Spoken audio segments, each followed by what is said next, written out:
Hello friends, good morning. Welcome to learning mathematics with Sunil Chahal. आज हम शुरू करने वाले हैं पीजीटी मैथमेटिक्स का एचटेट का पिछले साल का पेपर। ठीक है, उसके अंदर हम करने वाले हैं एक तो रीजनिंग और क्वांटिटेटिव एप्टीट्यूड से जो 20 क्वेश्चन आते हैं वो, और बाकी का जो 60 मार्क्स का आपका सब्जेक्ट का पेपर रहता है मैथ का वो। ठीक है, यानी कि ये टोटल 80 क्वेश्चन करेंगे, कुछ 2 4 5 वीडियोज़ में, जितने में भी कंप्लीट हो पाएगा। ठीक है, करीब 1 घंटे की एक वीडियो रहेगी। ठीक है, तो शुरू करते हैं आज का। फर्स्ट क्वेश्चन है आपके पास,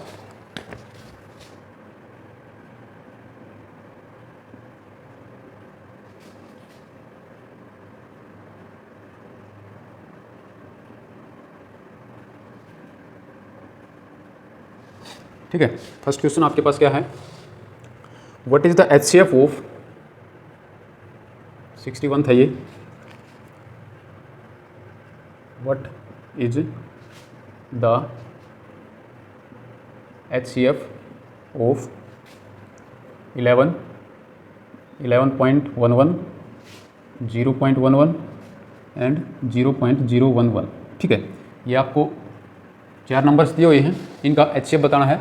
ये डी कोड का पेपर था मेरे पास, इससे कर रहे हैं। इसका 61 क्वेश्चन है ये, what is the HCF of 11, 11.11, 0.11 and 0.011। ठीक है, तो आपको पता है HCF क्या होगा, किन्हीं भी 2 नंबर्स, 3 नंबर्स या 4 नंबर्स का HCF क्या होता है, वो सबसे बड़ी संख्या जो इन सबको पूरा पूरा भाग करेगी। ठीक है, वो सबसे बड़ी संख्या जो इन सबको क्या करेगी, पूरा पूरा भाग करेगी। ठीक है, पूरा पूरा भाग, यानी कि इनमें से जो सबसे छोटी संख्या होगी उससे बड़ी तो नहीं हो सकती। ठीक है, मान लो अगर आप 4 और 8 का GCD ले रहे हैं, ठीक है, तो उनका GCD 4 से बड़ा तो नहीं होने वाला है। ठीक है, मैक्स टू मैक्स क्या हो सकता है, 4 हो सकता है। ठीक है, क्योंकि इसको पूरा पूरा डिवाइड करना है ना, इससे बड़ी अगर कोई वैल्यू लूंगा वो इसका GCD नहीं हो सकता। क्यों? क्योंकि वो इसे डिवाइड नहीं कर पाएगी फिर। ठीक है, यानी कि इन चारों में से जो सबसे छोटी वैल्यू है उससे बड़ा तो GCD नहीं हो सकता इसके अंदर। ठीक है, ऑप्शंस आपके पास क्या हैं, उसी का यूज करके हम इसका GCD निकालेंगे।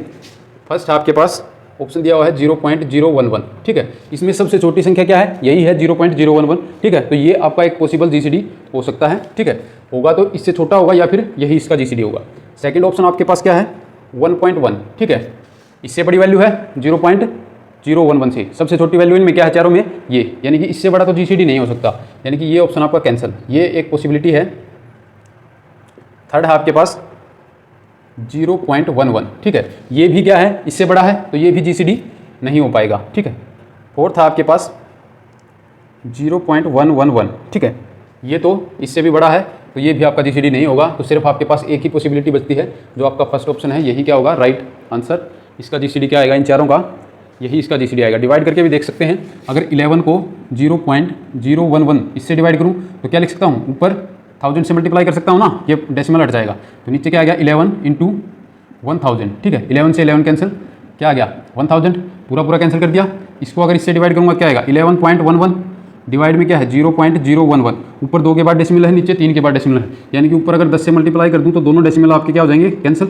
नीचे आ गया 11, 11 से अगर कैंसिल करूँगा तो 101। ठीक है, ये आ गया इंटू, यानी कि 1010, ये आ गया इक्वल टू, इसको अगर इसको इससे डिवाइड करूँगा तो ये आएगा आपके पास, तो ये भी कंप्लीट डिवाइड कर दिया। अगर इसको करेंगे 0.11 डिवाइड बाई 0.011। ठीक है, ऊपर 2 के बाद है, नीचे 3 के बाद है, यानी कि ऊपर एक 10 से मल्टीप्लाई करना पड़ेगा, दोनों की डेसिमल कैंसिल हो जाएंगी, ऊपर और नीचे 11 से 1 से कैंसिल करूँगा तो 1 पे, ये किसके इक्वल आ गया 10। ठीक है, तो यहाँ से मुझे क्या मिल गया कि ये जो 0.011 है ये इन सब को डिवाइड कर रहा है, खुद को तो हमेशा नंबर अपने आप को तो डिवाइड करता ही है ना। ठीक है, तो ये खुद को भी कर रहा है, तो इन चारों को डिवाइड करने वाली सबसे बड़ी संख्या क्या है, ये है, और यही आपके पास क्या होता है, GCD या HCF। ठीक है,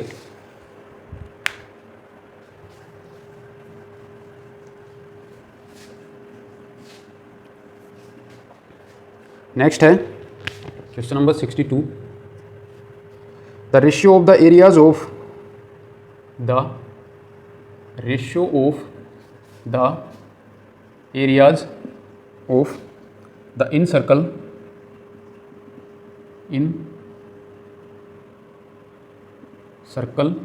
एंड सर्कम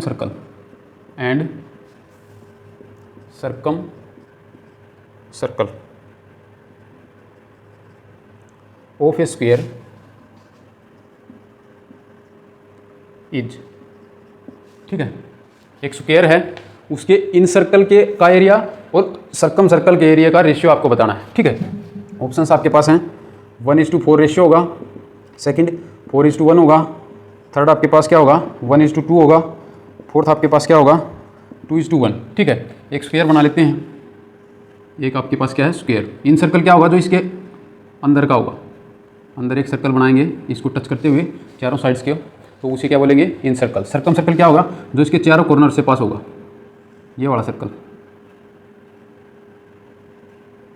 ठीक है, इन दोनों सर्कल्स के एरिया का रेशियो बताना है। ठीक है, यानी कि इन सर्कल का एरिया थोड़ा होगा और सर्कम सर्कल का एरिया क्या होगा ज़्यादा। ठीक है, तो आपकी ये एक पॉसिबिलिटी है और ये एक पॉसिबिलिटी है। ठीक है, ये तो नहीं हो सकती क्योंकि इसमें इन सर्कल जो फर्स्ट वाला पार्ट है वो ज़्यादा है। ठीक है, ये भी नहीं हो सकता और ये भी नहीं हो सकता, इन दोनों में से एक होगा। अब मान लेते हैं इसकी रेडियस ओ, ये आपका जो है स्क्वायर, इसकी साइड कितनी है ए साइड। ठीक है, ए साइड का क्या है एक स्क्वायर है, तो इसकी रेडियस कितनी होगी a/2।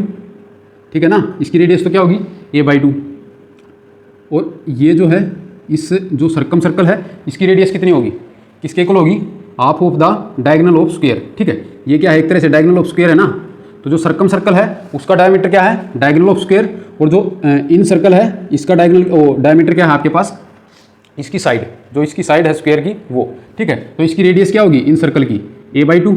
ठीक है, एरिया निकालेंगे तो pi square pi into r square. ठीक है, एरिया क्या होता है सर्कल का पाई आर स्क्वायर, आर क्या है इन सर्कल की a/2, इसका स्क्वायर करेंगे तो ये आ गया, डिवाइड बाई आपको क्या करना है सर्कम सर्कल का एरिया, वो क्या होगा पाई इंटू आर स्क्वायर। इसकी रेडियस कितनी है जो इसका क्या बोलते हैं डायगोनल है स्क्वायर का उसका हाफ। ठीक है, डायगोनल का क्या होगा हाफ, यहाँ पर हाफ हो गया ना। डायगोनल क्या होता है स्क्वायर का, ये साइड क्या है ये आपके पास स्क्वायर है, ये ए है, ये भी ए है, ये भी ए है, ये भी ए है। ठीक है, इस डायगोनल की आपको निकालनी है लेंथ कितनी होगी, तो ये ए है, ये ए है, ए स्क्वायर प्लस ए स्क्वायर, इसका अगर रूट कर दूंगा तो ये आ जाएगा ना।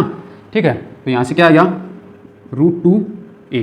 ठीक है, डायगोनल की वैल्यू कितनी आएगी √2a। ठीक है, और इसकी रेडियस कितनी आएगी सर्कम सर्कल की, इसका डायमीटर क्या है सर्कम सर्कल का जो इसका डायगोनल है स्क्वायर का। ठीक है, तो रेडियस क्या होगी डायगोनल/2। ठीक है, यानी कि इसको अगर मैं 2 से डिवाइड कर दूं तो ये क्या आ जाएगी रेडियस ऑफ सर्कम सर्कल। ठीक है, यानी कि इससे अगर कैंसिल करूं तो a/√2 आ जाएगा। ठीक है, यानी कि a/√2 इसका स्क्वायर। ठीक है, ऊपर क्या है पाई आर स्क्वायर इन सर्कल का है, नीचे किसका एरिया है सर्कम सर्कल का। ठीक है, कैंसिल करो, पाई से पाई कैंसिल कर सकता हूँ, ऊपर क्या आएगा a²/4 आएगा, नीचे क्या आएगा a² डिवाइड बाई √2 का स्क्वायर करूँगा तो 2 आएगा। ठीक है, a² से a² कैंसिल, 2 से यहाँ पर 2 आएगा, यानी कि 1/2 रेशियो आ गया। ठीक है, जो आपका थर्ड ऑप्शन है वो सही है, ये भी क्या था आपका गलत ही ऑप्शन था। ठीक है, तो आपका जो इन सर्कल और सर्कम सर्कल का एरिया का रेशियो होगा वो क्या होगा 1:2।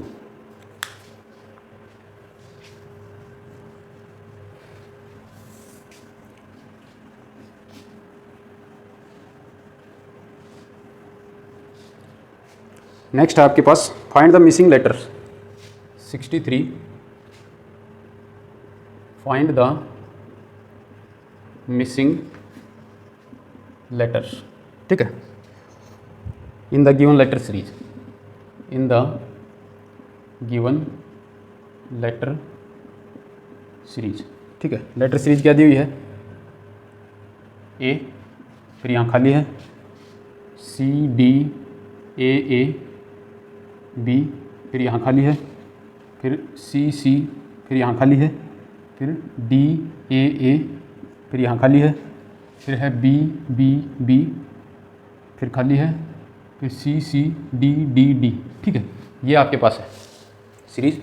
ऑप्शंस हैं आपके पास, फर्स्ट है BDA।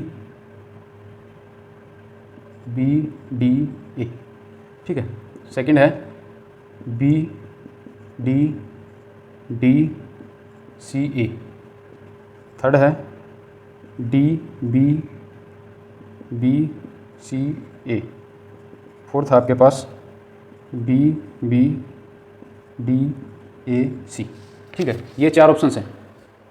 आपको क्या करना है ये वैल्यूज़ इन खाली जगह में भरनी है और देखना है कि इसमें आपकी एक सीक्वेंस बन रही है। ठीक है, अगर फर्स्ट को ट्राई करूँ क्या होगा, यहाँ पर अगर B रख दूँ, सेकंड में D रख दिया, थर्ड में B रख दिया, फिर D रख दिया और फिर A रख दिया। ठीक है, पैटर्न देखो ABCD। ठीक है, ठीक हो गया, फिर क्या होगा AABDC।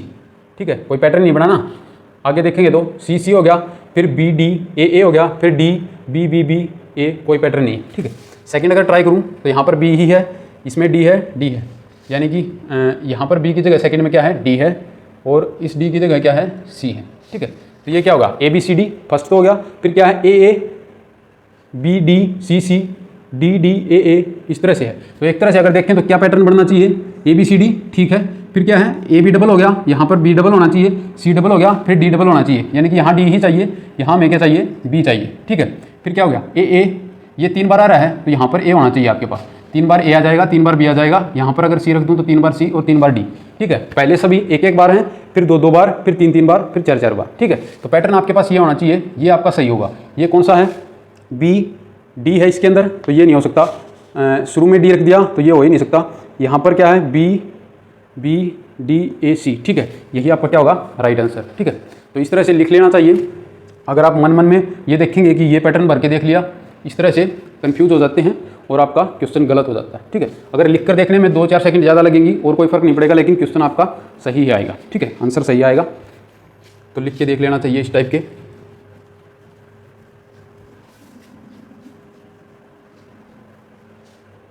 नेक्स्ट है, the number in the following question numbers are written according to certain pattern. ठीक है, identify the pattern and find the missing character. Find the missing character. ठीक है, 6 8 12 11 6 5 25 16। ठीक है, आपको इसकी जगह पे क्या आएगा ये बताना है। ठीक है, इस तरह से आपको एक टेबल दी हुई है, ये वर्टिकली भी रिलेटेड हो सकते हैं और ओरिजेंटली भी रिलेटेड हो सकते हैं, इसका हमें पता नहीं है, तो पैटर्न आपको देखना पड़ेगा कि किस टाइप से आपका पैटर्न होगा। इसके अंदर क्या पैटर्न है, इसको 2 से मल्टीप्लाई करना है और इसको 2 से डिवाइड करना है और ऐड करना है। ठीक है, यानी कि जो सेकंड वाला है इसको 2 से मल्टीप्लाई करूँगा तो क्या होगा, 11 × 2 प्लस में 6/2 किसके को आएगा, 25 के को आएगा। ये क्या आएगा, 22 + 3 25। इसको क्या करना है, 2 से मल्टीप्लाई, यानी कि 6 × 2 प्लस 8 को अगर 2 से डिवाइड करूँगा तो क्या आएगा, 4, यानी कि 12 + 4 क्या आ गया, 16। वहाँ पर भी 16 ही है, यही पैटर्न है, तो इसमें भी क्या होगा, यही होगा, 5 × 2 होगा प्लस 12/2। ठीक है, ये क्या आएगा 6 और ये आ गया 10, तो ये भी आपका क्या आएगा 16।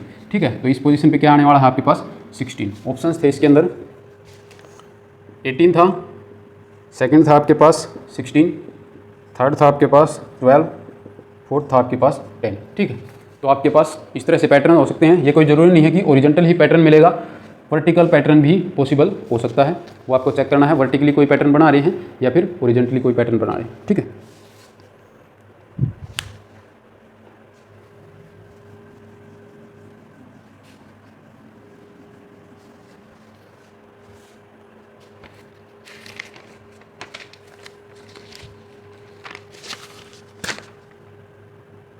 नेक्स्ट है हमारे पास, find the next term in the given number series.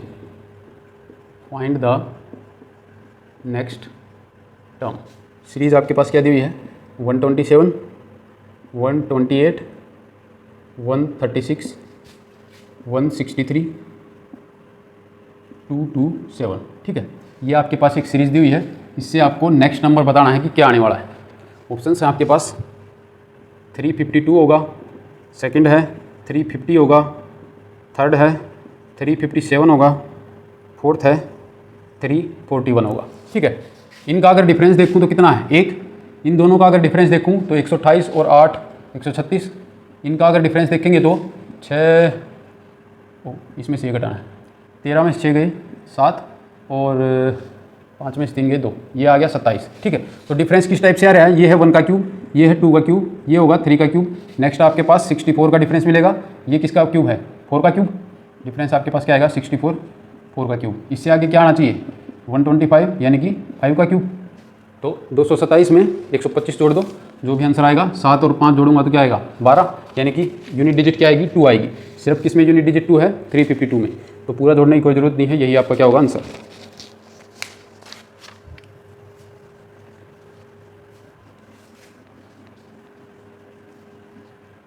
Next है, there are 5 different houses,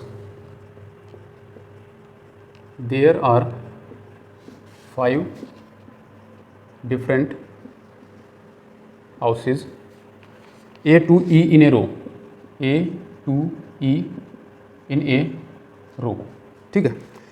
A is to the right of B, A is to the right of B and E is to the left of C and E is to the left of C and right of A and right of A. B is to the right of D, to the D. Which of the house is exactly in the middle? Which of the house is exactly in the middle? Options हैं आपके पास, ए second है, B third है, D और fourth है ई, ठीक है। इन चारों में से बीच में कौन सा होगा? 5 घर हैं आपके पास, ए बी सी डी ई, ठीक है। उनमें से पोजीशन दी हुई है, क्या दिया हुआ है कि ए टू ई दिए हुए हैं, एक रो के अंदर है। A is to the right of B, ठीक है। मान लीजिए ये बी है, इसके राइट साइड में क्या है? ए है आपके पास, ठीक है। फिर कंडीशन क्या है? E is to the left of C, ठीक है। यानी कि यहाँ पर अगर सी मानूँ तो इसके लेफ्ट में क्या है आपके पास? ई है। फिर क्या दिया हुआ है? एंड राइट ऑफ ए, यानी कि ई क्या है? ए के राइट में है और सी के लेफ्ट में है, ठीक है। यानी कि इनको ऐसे लिख सकता हूँ, ठीक है ना। अब तक जो भी बताया है उसके हिसाब से इतना हमें पता चल गया। फिर क्या है? B is to the right of D, ठीक है। बी क्या है? डी के राइट में है, ठीक है। यानी कि डी क्या होगा? बी के लेफ्ट में, यानी कि डी कहाँ पर होगा? यहाँ पर। अब इन सब में से, पांचों में से बीच में कौन सा है? ए है, यही आपको बताना था। तो फर्स्ट ऑप्शन आपका क्या होगा? सही होगा।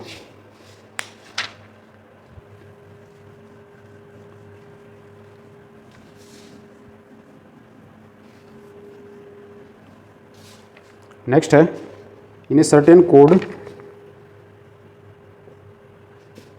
इन a certain code monkey is written as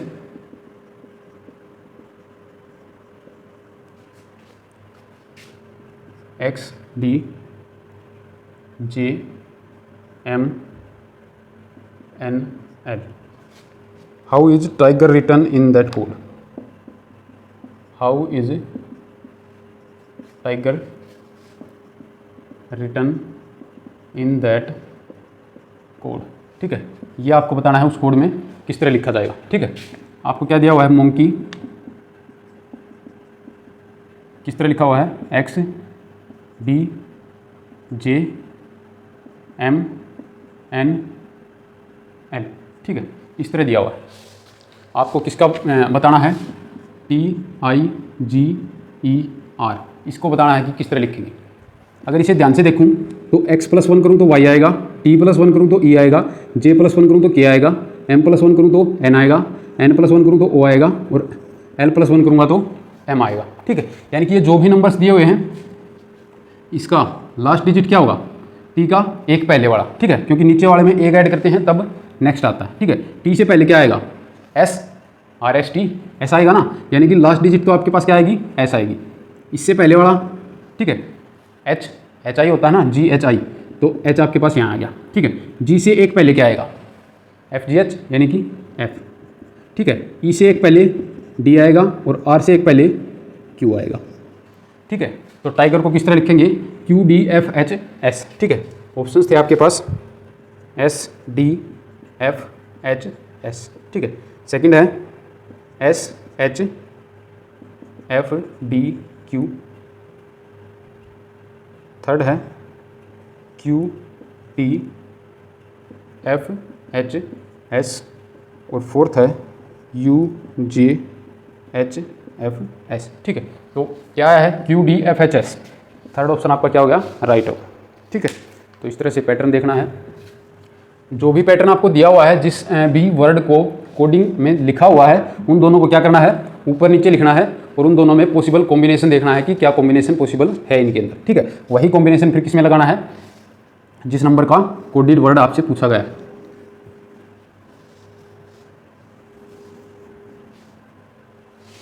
next है Vijay walks 10 kilometre towards north. Vijay walks 10 kilometre towards north from there. वहाँ से फिर क्या किया? He walks 6 kilometre towards south. He walks 6 kilometre towards south. Then he walks 3 kilometre towards east. Then he walks 3 kilometre towards east. ठीक है। How far and in which direction is he? How far and in which direction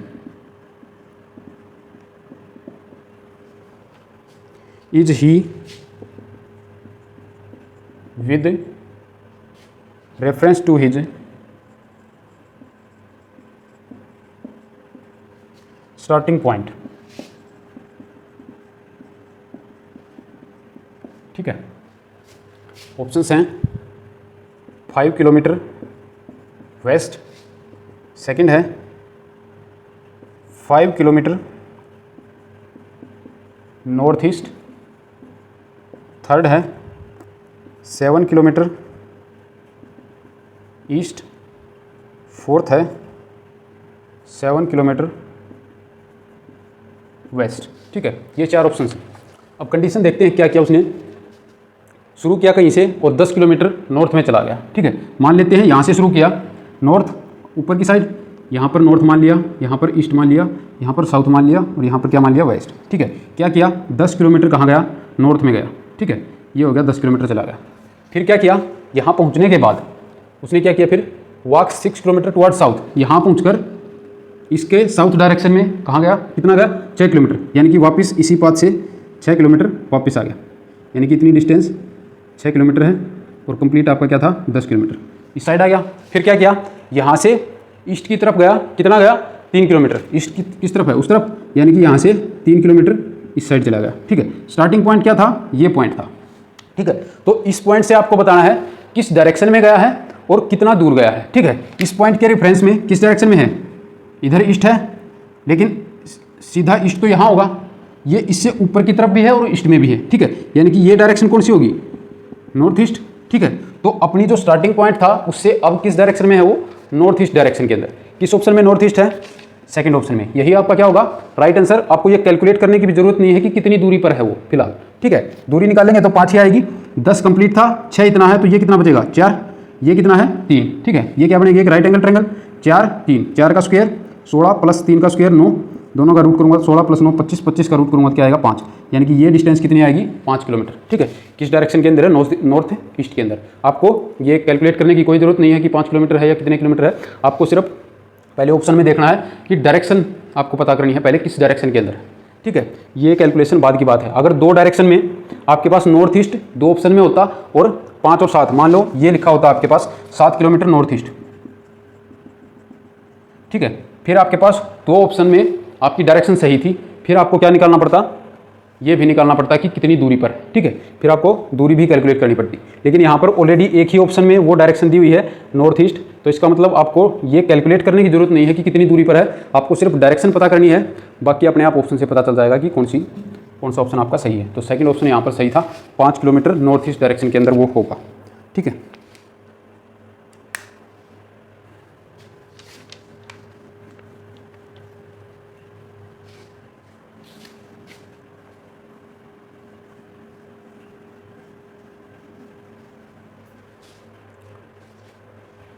next है in a row of girls, in a row of girls Shilpa is 8th from left. Shilpa is 8th from left. ठीक है, and Reena is 17th from right. ठीक है, if they interchange their position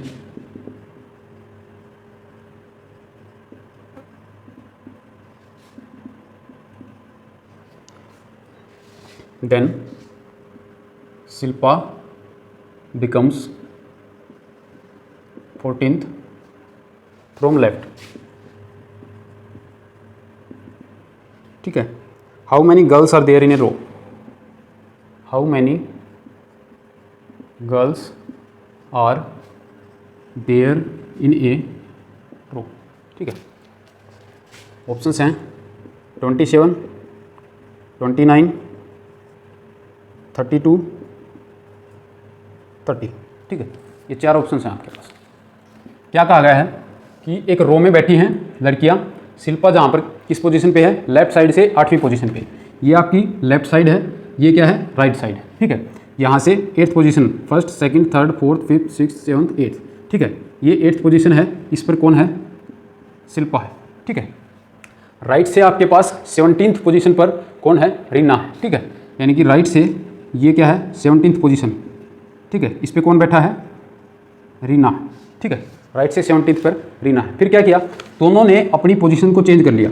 Reena इसकी position पर जाके बैठ गई और शिल्पा इसकी पोजीशन पर जाकर बैठ गई। ठीक है, यानी कि शिल्पा अब कहाँ पर चली गई है, राइट से 17th पोजीशन पर। ठीक है, शिल्पा कहाँ पर है, राइट से 17th पोजीशन पर इंटरचेंज होने के बाद। ठीक है, और इन्होंने क्या दिया हुआ है, Shilpa becomes 14th from left. ठीक है, यानी कि ये जो राइट से 17th पोजीशन है, ये लेफ्ट से कौन सी पोजीशन है, 14th।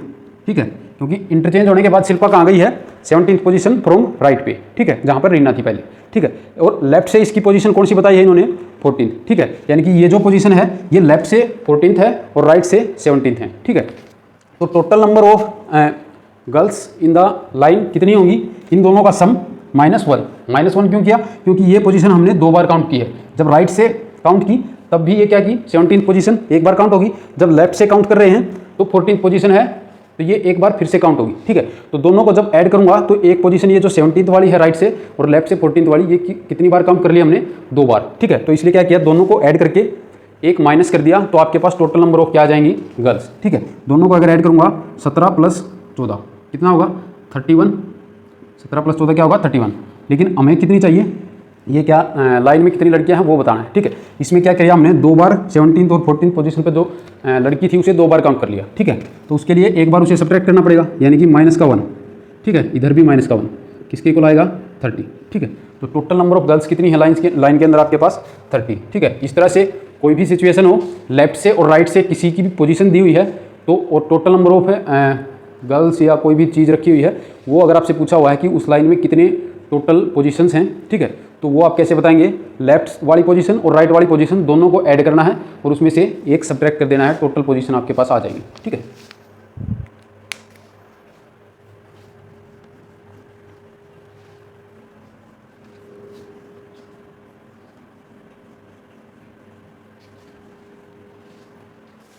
नेक्स्ट है, if the Independence Day is in 1988, 17th है, if the Independence Day in 1988, ठीक है, वॉज सेलिब्रेटेड ऑन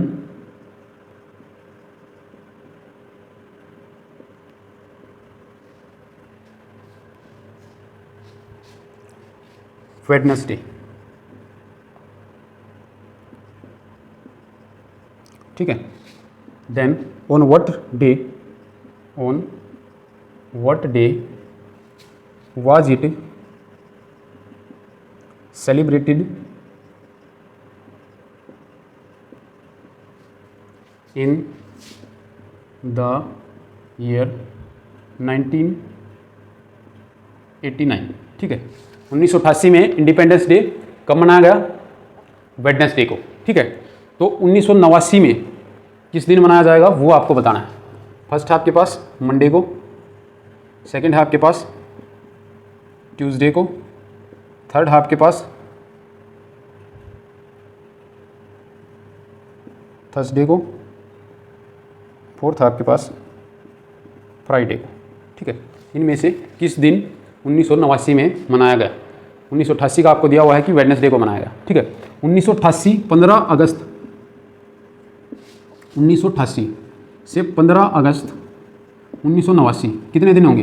पूरा एक साल है ना, 365 दिन, बीच में लीप ईयर नहीं आ रहा है ना, ये 1988 है, सॉरी 1988 वाला ही लीप ईयर था आपके पास, ठीक है, क्योंकि ये क्या हो रहा है, 4 से डिवाइड हो रहा है, तो यही लीप ईयर था। इसके बाद तो लीप ईयर नहीं आया ना।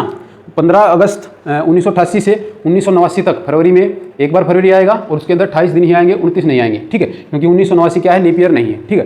तो दिन कितने होंगे? 15 अगस्त 1988 से 15 अगस्त 1989 तक 365 दिन, ठीक है। अगर इसे 7 से डिवाइड करूँ तो क्या आएगा? 7 5 35 और 1 बचेगा 15, 7 दूनी 14, 52 हफ्ते प्लस में 1 दिन, ठीक है। तो इन 52 हफ्ते जब ऐड करूँगा तो वही दिन आएगा, ठीक है, यानी कि पूरे 365 दिन में क्या आ जाएगा आपके पास? दोबारा 15 अगस्त आ जाएगा, ठीक है। और 52 हफ्ते 365 दिन में कितने होते हैं? 52 हफ्ते और 1 दिन और बचता है, ठीक है, यानी कि 14 अगस्त को आपके 52 हफ्ते पूरे हो गए हैं और 14 अगस्त को आपका क्या रहेगा? जो दिन 15 अगस्त 1988 को था वही दिन किसको होगा? 14 अगस्त 1989 को भी होगा, ठीक है, क्योंकि पूरे 52 हफ्ते यहाँ पर कंप्लीट हो रहे हैं आपके, ठीक है। तो ये आपका क्या है? वेडनेसडे। इससे एक दिन आगे ही तो जाना है, वो क्या होगा? थर्सडे होगा, ठीक है। तो 1989 थर्सडे होगा आपके पास, 15 अगस्त 1989 को थर्सडे, अगर 15 अगस्त 1988 को क्या था? वेडनेसडे, ठीक है। अगर 365 दिन आगे आपको जाना है तो सिर्फ एक दिन आपका चेंज होगा, ठीक है। अगर लीप ईयर आ जाता बीच में, मान लो यहाँ पर लिखा होता 1987 और यहाँ पर होता 1988, तो आपके पास 1988 क्या आएगा? Leap year. अब 15 अगस्त 1987 से 15 अगस्त 1988 तक जाने में हमें कितने दिन लगेंगे? 366, क्योंकि फरवरी 1988 के अंदर कितने दिन होंगे? 29, 28 की बजाय 29 दिन होंगे। 1988 वाला क्या है? लीप ईयर है, ठीक है। तो यहाँ से यहाँ तक जाने में हमें कितने दिन लगेंगे? 366, ठीक है। फिर क्या हो जाता? प्लस में आपके पास 2 होता, फिर आपके पास फ्राइडे हो जाता, ठीक है। लेकिन हमें क्या दिया हुआ था? यहाँ पर 1988 था, यहाँ पर 1989 था, तो सिर्फ एक ही दिन आपका आगे जाएगा। इसका मतलब क्या होगा? थर्सडे होगा, ठीक है।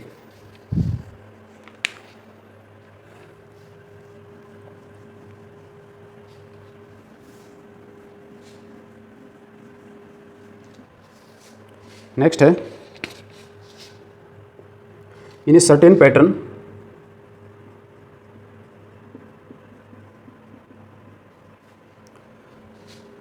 if 9 star 3 is equals to 36, 10 star 6 is equals to 64, 9 star 1 is equals to 25, then with same pattern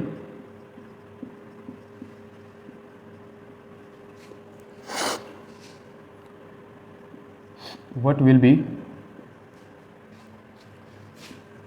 23 star 3 is equal to, ठीक है।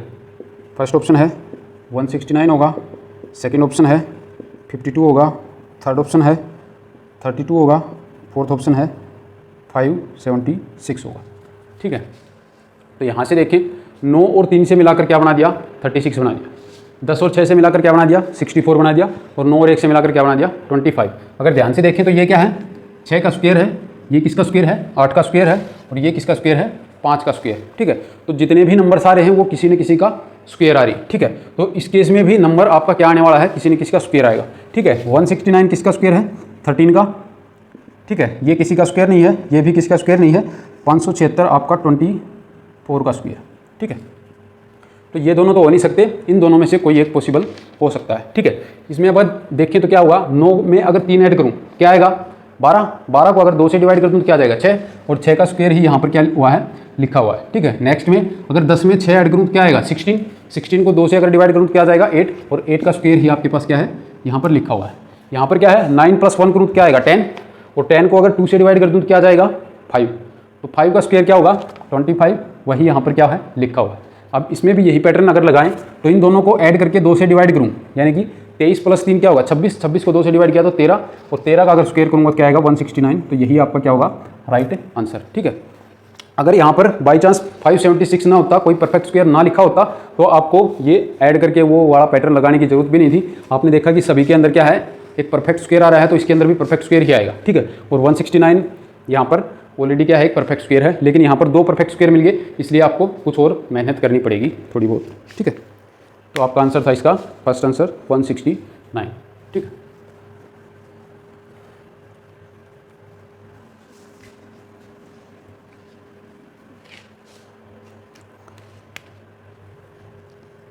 नेक्स्ट है if A means plus, if A means plus, ठीक है, B means minus, B means minus, C means divide, C means divide, and D means multiply, and D means multiply, ठीक है। Then what will be the simplified value of, then what will be the simplified value of 18a 12c 6d 2b5 is equals to, ये आपको बताना है। अब आपको क्या दिया हुआ है, a किसके इक्वल है, प्लस के इक्वल है, यानी कि इसकी जगह अगर मैं प्लस लिख दूँ तो कोई दिक्कत नहीं है। b किसके इक्वल है, माइनस के इक्वल है, तो b की जगह अगर मैं यहाँ पर माइनस लिख दूँ तो भी कोई दिक्कत नहीं होगी।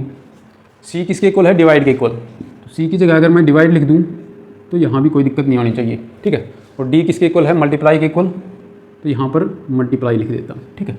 तो सबसे पहले क्या सोल्व होता है, डिवाइड, ठीक है, यानी कि 12 को 6 से डिवाइड करूँगा तो क्या आ जाएगा, 2 आ गया, ठीक है। फिर क्या होती है, मल्टीप्लाई, ठीक है, 2 की अगर 2 से मल्टीप्लाई करूँ तो ये दोनों मिलकर क्या बना देंगे, 4, ठीक है। फिर यानी कि हमारे पास क्या रहेगा, 18 + 4 और -5, ठीक है। अब क्या होगा, ये कर दो ऐड, 22 -5 17, ठीक है, ये आएगा। ऑप्शन थे आपके पास 25 होगा, 27 होगा, 15 होगा, 17 होगा, तो आपका आंसर क्या है, 17, यही क्या होगा, right answer.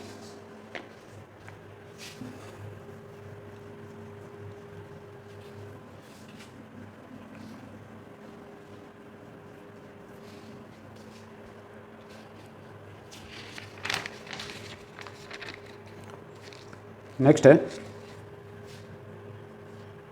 If 7 carpenters can make 7 chairs, if 7 carpenters can make 7 chairs in 8 hours, ठीक है, how many hours will 70 carpenters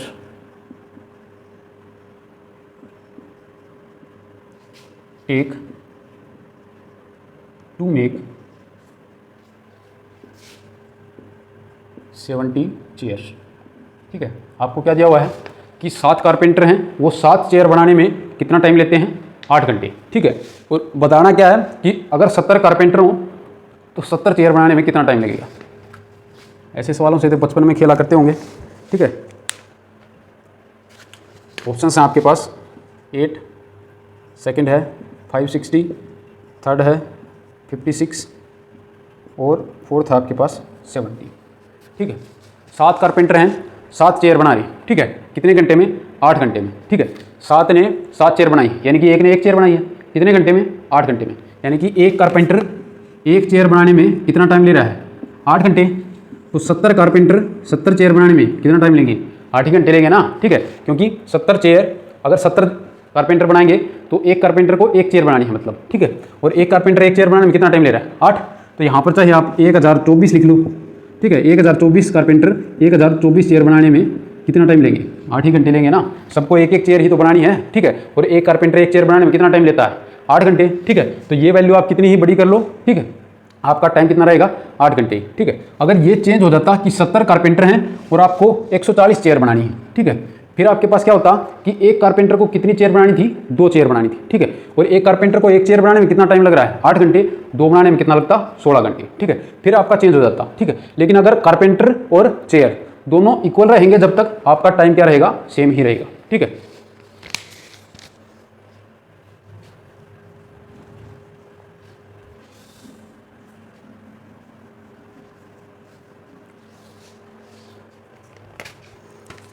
next है which number must be added to, which number must be added to each term of the ratio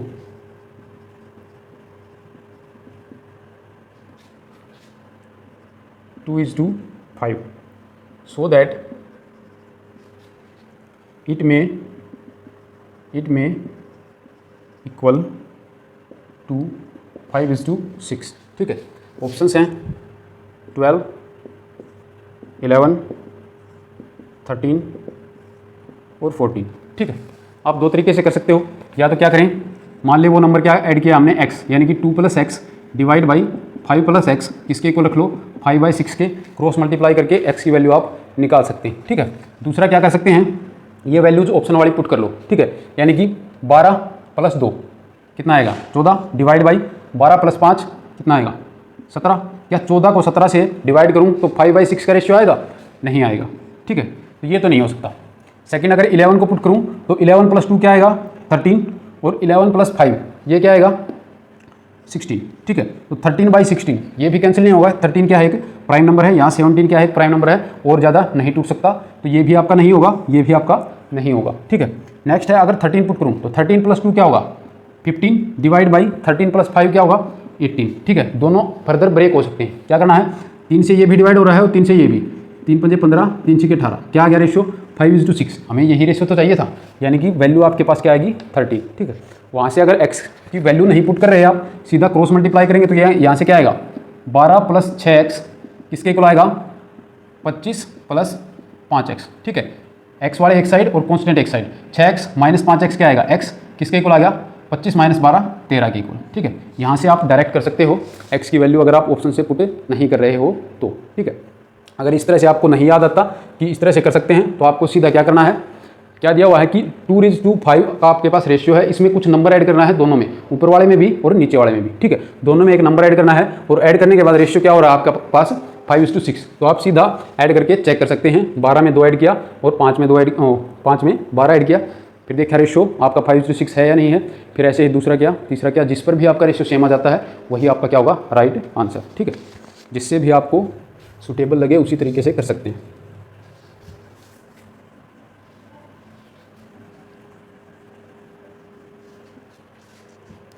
next है, a sum of 10,000 75th, a sum of 10,000 deposited at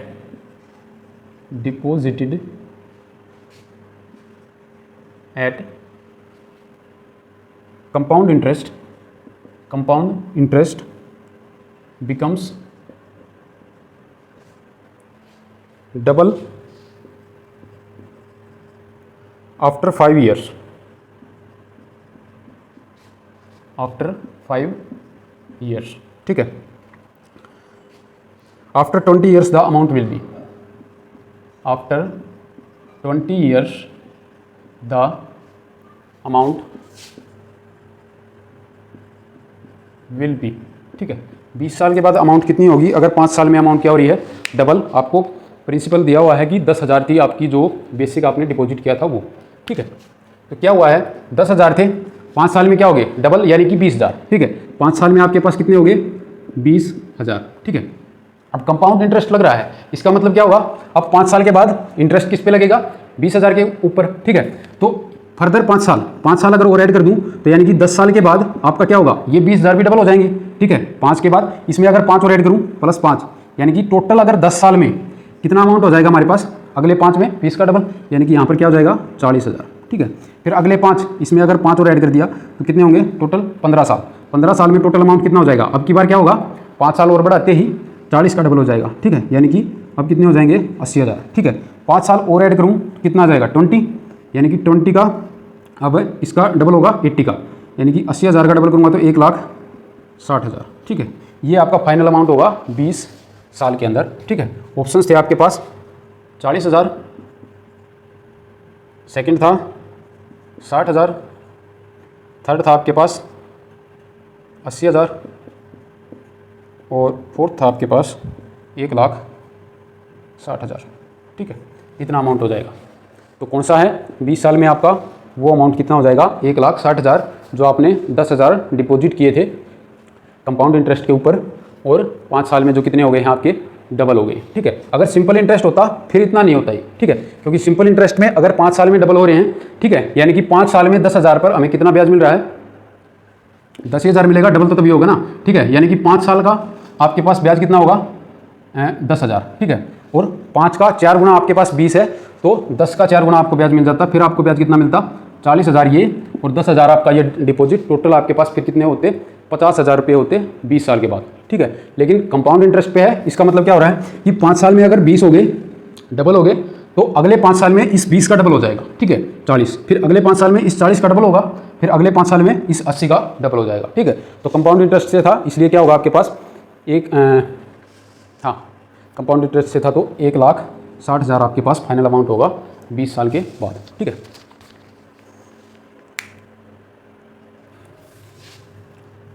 इसमें अगर सीधा भी कर सकते हैं,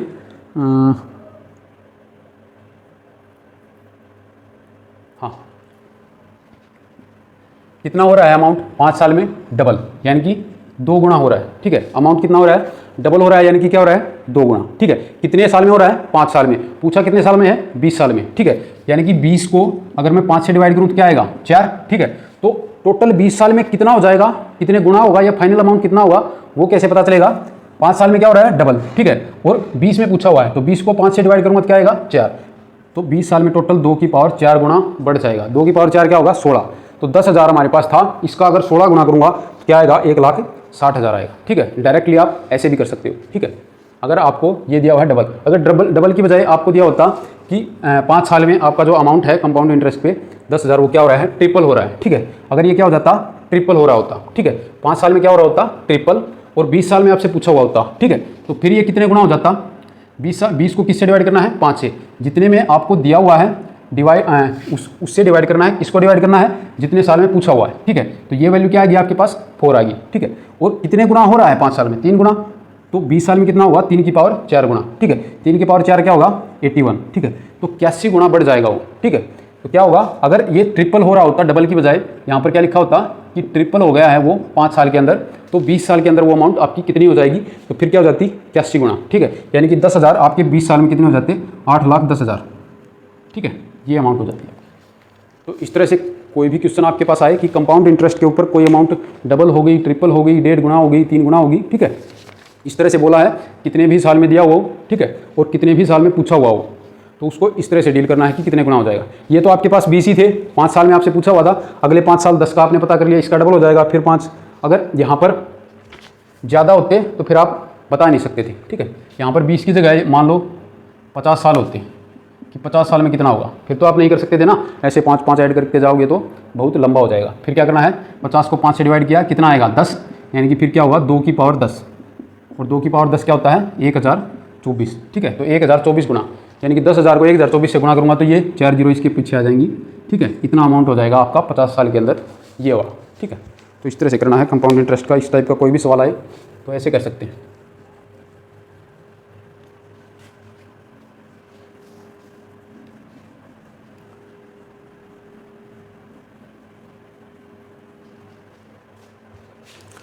next है आपके पास A sold a watch to B, 76। A sold a watch to B, A ने बी को एक घड़ी बेची at a gain of 10%, at a gain of 10%, यानी उसने 10% का प्रॉफिट कमाया और बी को बेच दी। ठीक है, and B sold it to C, and B sold it to C, और बी ने फिर ये किसको बेच दी सी को बेच दी। क्या किया उसने at a loss of 10%, at a loss of 10%। ठीक है, इफ सी पेड रेट 990। ठीक है, इफ सी पेड रेट 990। ठीक है, अगर सी ने 990 रुपये पे किए हैं, then how much amount paid by A, then how much amount paid by A. ठीक है, अब आप सोचोगे कि ए ने तो बेची है, उसने पे कैसे किया, यानी कि ये अगर ये पूछ रहा है कि how much amount is paid by A, तो ए के लिए उस घड़ी का कॉस्ट प्राइस पूछ रहा है, ठीक है। ए ने बेची कितने में है, 10% प्रॉफिट पे, ठीक है। लेकिन ये ए का कॉस्ट प्राइस पूछ रहा है, सेलिंग प्राइस नहीं पूछ रहा, ठीक है। ए का कॉस्ट प्राइस क्या था, ए ने जब वो घड़ी खरीदी तो तब उसने कितने रुपए दिए वो पूछ रहा है, ठीक है। जब उसने बी को बेची तो 10% का फायदा किया, ठीक है, 10% प्रॉफिट लेके बेच दी। बी ने क्या किया, जितने में खरीदी थी उसका 10% लॉस कर लिया उसने अपना, ठीक है। और वो 10% लॉस होने के बाद सी ने वो कितने में खरीदी है, 990 रुपये में, ठीक है। यानी कि मान लो ए ने 100 रुपये में खरीदी थी, ठीक है, मान लिया ए ने 100 में खरीदी थी, 10% का फायदा यानी कि बी को कितने में बेची, 110 में, यानी कि बी ने कितने में खरीदी है, 110 में। बी के लिए ये क्या है, कॉस्ट प्राइस, ठीक है। अब बी ने 10% का लॉस खा के इसे किसको बेच दिया, सी को बेच दिया, ठीक है। इसका अगर 10% निकालूं तो वो आएगा 11, ठीक है, और 11 रुपये का यानी कि उसने क्या कर लिया, लॉस कर लिया। इसने कितने में बेच दी, 99 रुपये में बेच दी सी को, ठीक है। लेकिन हमें बताया गया है कि सी ने कितने रुपये दिए हैं, 990 रुपये, ठीक है। तो हमने 100 आपका मान के चले थे, मान लो इसने 100 यूनिट पे किया, ठीक है, और 110 यूनिट में बेच दिया। इसने 110 में खरीदा, 10% का लॉस किया, यानी कि इसने 99 यूनिट में बेच दिया, ठीक है। लेकिन हमें दिया हुआ है कि 99 यूनिट किसके इक्वल है, 990 के इक्वल, क्योंकि सी ने कितने रुपये पे किए हैं, 990, ठीक है। यानी कि यहाँ से हमारे पास क्या आ गया कि 99 यूनिट किसके इक्वल होगा, 990 रुपये के, यानी कि यू, ये जो यूनिट मानी है 1 यूनिट, ये किसके इक्वल होगी, 10 रुपये के इक्वल, ठीक है। तो 100 यूनिट की वैल्यू बतानी है आपको। ये क्या था, ए का कॉस्ट प्राइस था ना, तो 100 यूनिट की वैल्यू कितनी होगी, 10 से गुना कर दो, 1000, ठीक है।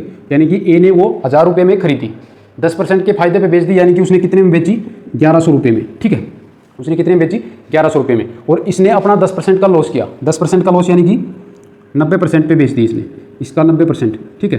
कितना होगा, 2 जीरो से 2 जीरो कैंसिल, 11 के 9 से मल्टीप्लाई करूँगा तो 990, यही आएगा ना, ठीक है। यानी कि इसने 1100 में खरीद कर 990 में बेची, ठीक है। वही आपसे कहा गया था कि 990 में सी ने खरीदी है, ठीक है। तो ऐसे आप निकाल सकते हैं, कोई भी आपको दिया हुआ है तो जो बेसिक आपको वैल्यू चाहिए उसको 100 यूनिट लेकर चलना है, जो जहाँ से शुरू हुआ है वहाँ से 100 लेकर चलेंगे, ठीक है। यहाँ से 100 लेकर चले कि इसका आपका जो बेस था, कॉस्ट प्राइस था, वो क्या ले लिया, 100। 10% का फायदा 100 क्यों लेते हैं, क्योंकि जितने भी परसेंट आपको दिया हुआ हो 100 पे वो परसेंट उतने के ही इक्वल होता है, उतने रुपये के इक्वल होता है, ठीक है। यानी कि अगर इसको 100 यूनिट मान के चल रहा था तो इसने 10% का फायदा किया, तो मुझे परसेंटेज निकालने की जरूरत नहीं पड़ी, सीधा 110 लिख दिया मैंने कि 110 रुपये में बेच दिया, ठीक है। इसने अपना 10% का लॉस किया, तो 110 का 10% निकालूंगा तो क्या आएगा, 11 रुपये, ठीक है। वो कितना, यानी कि 11 रुपये अगर कम करूँ तो 99 रुपये में बेच दी। लेकिन 99 किसके इक्वल दिया हुआ है, 990 के इक्वल, यानी कि यहाँ पर जो 1 यूनिट मानना है हमने वो किसके इक्वल है, 10 रुपये के बराबर, ठीक है। तो 100 यूनिट का मान आपको बताना था, वो कितना हो गया, 1000 रुपये, बस। फर्स्ट ऑप्शन था आपके पास 900 रुपये, सेकेंड था आपके पास 1000, थर्ड था आपके पास 1200 और फोर्थ था आपके पास 950, ठीक है। तो 1000 रुपये आपका क्या था, राइट आंसर। ए ने इतने पे किए होंगे उस घड़ी को खरीदने के लिए, ठीक है।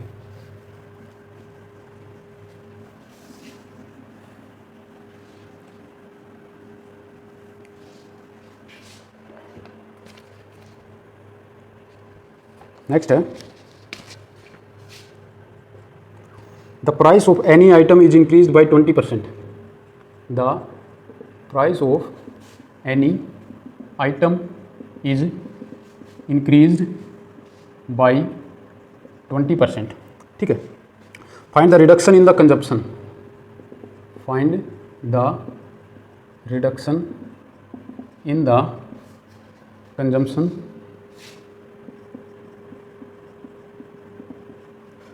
of the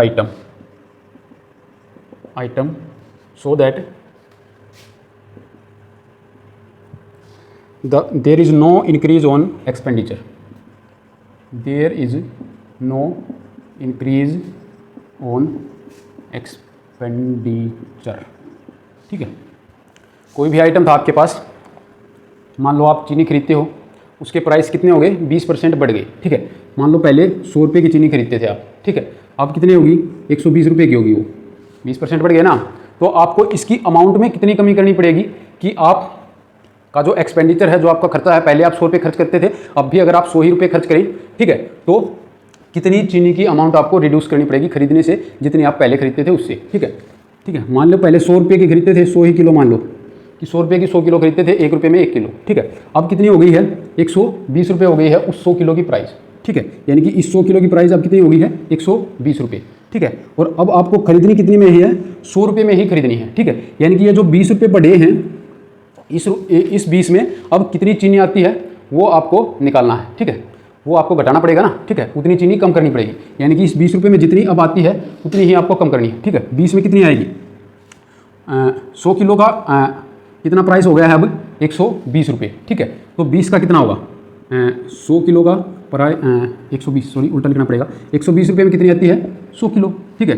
तो 1 रुपये में कितनी आएगी, 100 डिवाइड बाई 120, ठीक है। और 20 रुपये में 100 डिवाइड बाई 120 इंटू 20, 20 छिका 120, 6 से अगर इसे डिवाइड करूँगा तो 16 सी 2/3 ये आएगा, ठीक है। क्योंकि 16 छिकम 96, 4 बचेंगे, 4/6 2/3 का इक्वल होगा, ठीक है। यानी कि 16 सी 2/3% आपको क्या करना पड़ेगा, कमी लानी पड़ेगी अपनी जो कंजम्पशन थी चीनी की उसके अंदर, ठीक है। 100 से कितना बढ़ गया, 20%। तो आपको कुछ नहीं निकालना, ये 100 रुपये चीनी वगैरह ये कुछ सोचने की जरूरत नहीं है, सीधा आपने क्या करना है कि 100 थी पहले आपके पास अमाउंट, ठीक है। अब वो कितनी हो गई है, 100 रुपये की कोई चीज़ आती थी, अब वो कितनी होगी, 120 की, ठीक है। तो 120 का 100, 120 क्या है, 100 का 120% है, ठीक है। यानी कि 100 में 20% इंक्रीज किया तो क्या हो गया, 120। अब 120 में से कितना कम करूँ कि वापस 100 तक आ जाऊँ, वो आपको बताना है, ठीक है। यानी कि 20 आपका 100 का कितना परसेंट है, 20%, ठीक है। और आपको ये बताना है कि ये जो 20 है वो 120 का कितना परसेंट होगा, सिर्फ आपको ये बताना है, ठीक है। ये जो रिडक्शन इंक्रीज और डिक्रीज वाला कोई भी क्वेश्चन हो तो उसमें क्या होता है कि कोई भी आइटम है उसका प्राइस इंक्रीज हो गया कितने ही परसेंट से, मान लो X% से इंक्रीज हो गया, ठीक है। और आपसे पूछेगा कि उसकी जो कंजम्पशन थी, उसकी जितनी अमाउंट हम यूज करते थे उसमें कितनी कमी लेकर आए कि आपका जो खर्चा था वो बराबर रहे। तो वो आपका कैसे निकालेंगे, एक तरह से उसके इक्वल है कि एक कोई नंबर है वो क्या है, B का सम परसेंट है, इतने परसेंट ज़्यादा है, ठीक है। तो ये मान लो आपका 120 है और ये क्या है आपका 100 है, तो ए क्या है 100 से जो B से 20% ज़्यादा है, B का 20% ज़्यादा है, ठीक है। तो आपको ये बताना है कि B A का कितने परसेंट कम है, ठीक है, उस टाइप से है ये, ठीक है। तो उसमें क्या है कि 100 से 120 पर जाने के लिए क्या करना पड़ा, 20% बढ़ाना पड़ा। तो 120 से वापस 100 पर आने के लिए आपको कितने परसेंट की कमी लानी पड़ेगी वो आपको बताना है, ठीक है। यानी कि टोटल आपको अमाउंट भी पता है, 100 से 120 में कितना फर्क है, 20 का, यानी कि 20 डिवाइड बाई 120, परसेंटेज इसके ऊपर निकलेगी ना, क्योंकि 120 में से कमी लेकर आनी है कितनी, 20 रुपये की, ठीक है। तो वो कैसे निकालेंगे, 20 डिवाइड बाई 120 इंटू परसेंटेज निकाल रहे हैं तो 100 से मल्टीप्लाई, ठीक है।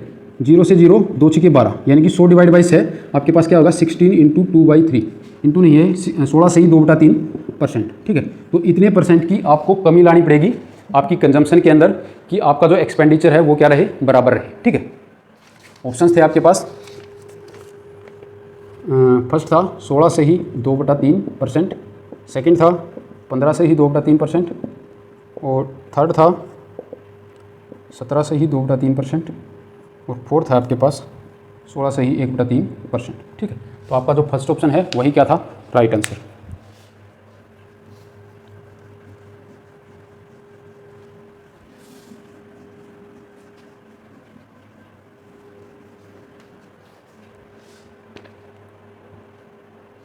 नेक्स्ट है, what is the value of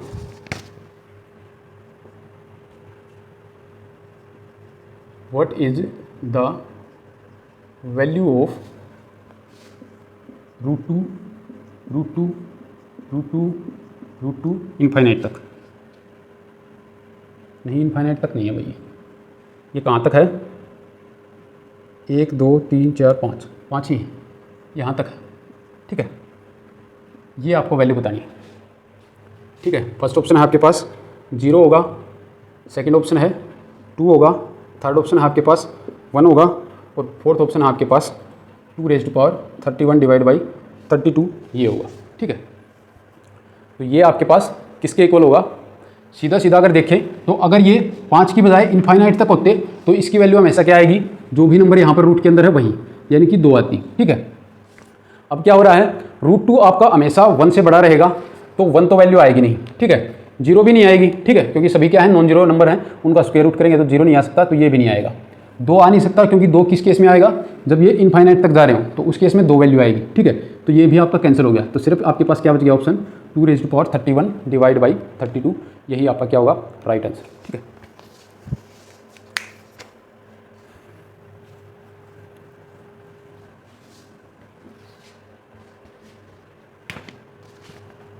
next है, two trains 132 metres and 108 metres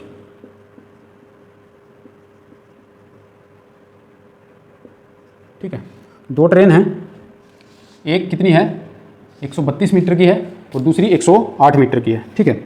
running in opposite direction, running in opposite directions, ठीक है। क्या कर रही हैं अपोजिट डायरेक्शन में, यानी कि एक इस साइड जा रही है और एक इस साइड जा रही है, ठीक है। One at a speed of 32, one at a speed of 32 kilometre per hour, ठीक है। And another at a speed of 40 kilometres per hour, ठीक है। In what time will they cross, in what time will they cross each other,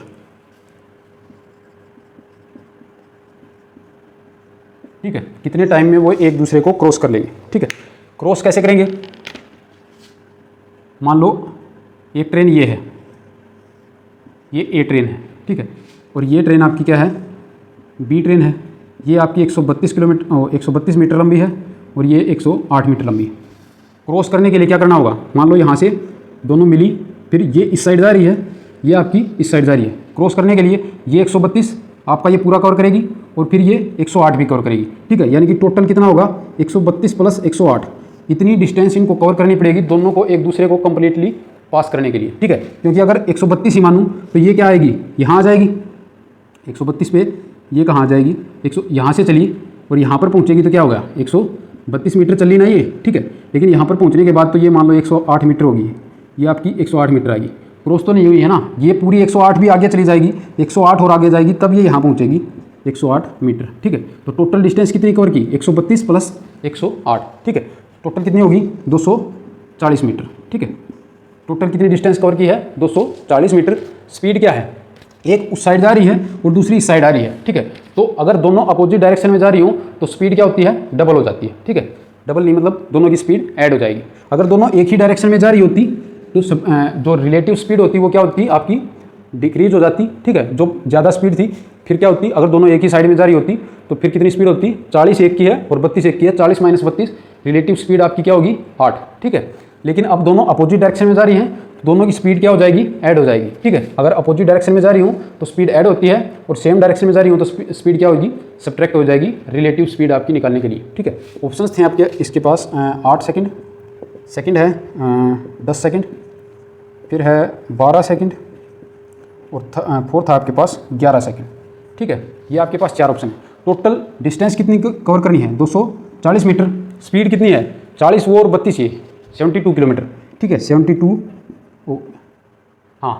kilometre per hour, ठीक है। हमें किसके अंदर change करनी है मीटर पर सेकंड के अंदर, क्योंकि आंसर किस में है सेकंड के अंदर और डिस्टेंस हमारे पास किसके अंदर है मीटर के अंदर, ठीक है।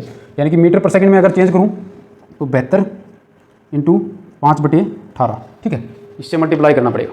किलोमीटर पर आवर के अंदर अगर आपको स्पीड दी हुई है उसे मीटर पर सेकंड में चेंज करना है तो किससे मल्टीप्लाई करना है 5/18 से। ये 5/18 कहाँ से आया है, किलोमीटर में कितने मीटर होते हैं 1000, ठीक है। तो यानी कि 1000, ठीक है, डिवाइड में है ना पर आवर में कितनी सेकंड होती हैं 3600 सेकंड, ठीक है। 2 0 से 2 0 कैंसिल, अगर 2 से कैंसिल करूँगा तो 2 पंजे 10 और ये 18, तो इसलिए 5/18 से मल्टीप्लाई करते हैं किलोमीटर पर आवर को मीटर पर सेकंड में चेंज करने के लिए, ठीक है। तो इसे 5/18 से अगर मल्टीप्लाई करूँ तो 18 चौक 72, 5 की 4 से मल्टीप्लाई करूँगा तो क्या आएगा 20, यानी कि 20 मीटर पर सेकंड की स्पीड उनकी है। डिस्टेंस कितनी करनी है 240 मीटर, तो कितने में करेगा 240 डिवाइड बाई 20 मीटर पर सेकंड, ठीक है। 0 से 0 2 से कटूंगा तो 12, यानी कि 12 सेकंड के अंदर आपका क्या हो जाएगा दोनों एक दूसरे को क्रॉस कर देंगे। आपका जो थर्ड ऑप्शन है वो क्या है 12 सेकंड ही है, तो आपका राइट आंसर हो गया 12 सेकंड।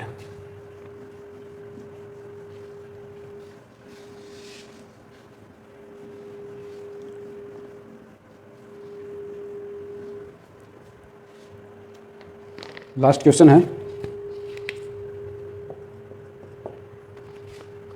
0.3467 के ऊपर बार है प्लस 0.1333 के ऊपर बार है, ठीक है। इज इक्वल्स टू, ये किसके इक्वल होगा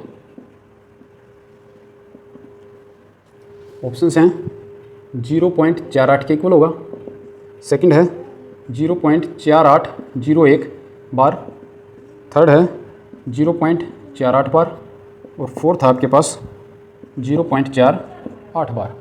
ठीक है, ये है आपके पास ऑप्शंस। तो इन दोनों को अगर जोड़ के देखूं, बार का मतलब क्या है कि ये जो आपकी 2 डिजिट है ये बार बार क्या होंगी, रिपीट होंगी। ठीक है, ये नॉन टर्मिनेटिंग सीक्वेंस है लेकिन रिपीटिंग है। ठीक है, तो इसके अंदर क्या होगा 0.34 2 लिख लेते हैं, 6767 आगे इस तरह से 6767 चलता रहेगा। ठीक है, यहाँ तक लिख लेते हैं। इसको 0.133333 ये लिख लिया, 73 63 9 और एक पीछे से आया 10। ठीक है, 73 10 और एक पीछे से 1, 63 9 और एक पीछे से 10। ठीक है, 43 7 और एक पीछे से 8, 3 1 4। ठीक है, 0.480100। ठीक है, 00 क्यों आया है, 6733 है, इसके पीछे फिर से 6733 आएगा। ठीक है, क्योंकि ये क्या है, रिपीट कर रहे हैं एक दूसरे। ये जो 67 है ये अपने आप को रिपीट कर रहा है, और ये 33 भी क्या कर रहा है, अपने आप को रिपीट कर रहा है, ये जो लिखा हुआ है। ठीक है, यहाँ से भी अगर 6733 को ऐड करूंगा तो 00 और एक आगे आ जाएगा 1। ठीक है, तो आपके पास क्या आएगी वैल्यू 0.48, फिर क्या होगा 01 आगे इसके पीछे 6733 लिख दूंगा तो फिर ये 01 बन जाएगा। ठीक है, तो आपका 01 रिपीट होने वाला है और 0.48 एज इट इज रहेगा। तो आपका जो सेकंड ऑप्शन था उसमें क्या है 0.48 और 01 क्या हो रहा है, रिपीट हो रहा है। 0.48 रिपीट नहीं होगा, ये कैंसिल, 8 भी रिपीट नहीं होगा, ये भी कैंसिल, 0.48 तो टर्मिनेट ही हो गया, इस बार का कोई मतलब नहीं रहा। अगर ये बार नहीं होता यहाँ पर 4 हो जाता। ठीक है, तो ये दोनों ऐड करने से 0.48 होता, लेकिन ये दोनों क्या है, टर्मिनेट नहीं हो रहे हैं, रिपीटिंग है, तो ये तो आपका पॉसिबल ही नहीं है। ठीक है, तो आपका जो सेकंड ऑप्शन है वही क्या होगा, राइट आंसर। ठीक है,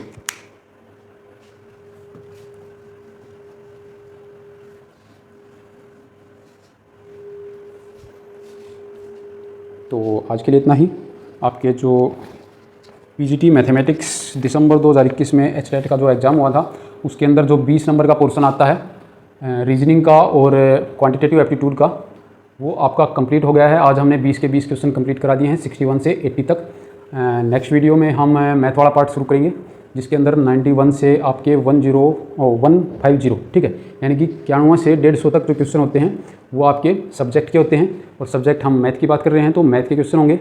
तो वो 60 क्वेश्चंस आगे आने वाली कुछ वीडियोज़ में कंप्लीट करेंगे। और आई होप आपको वीडियो पसंद आई है तो लाइक शेयर और सब्सक्राइब कर दें। Thanks for watching.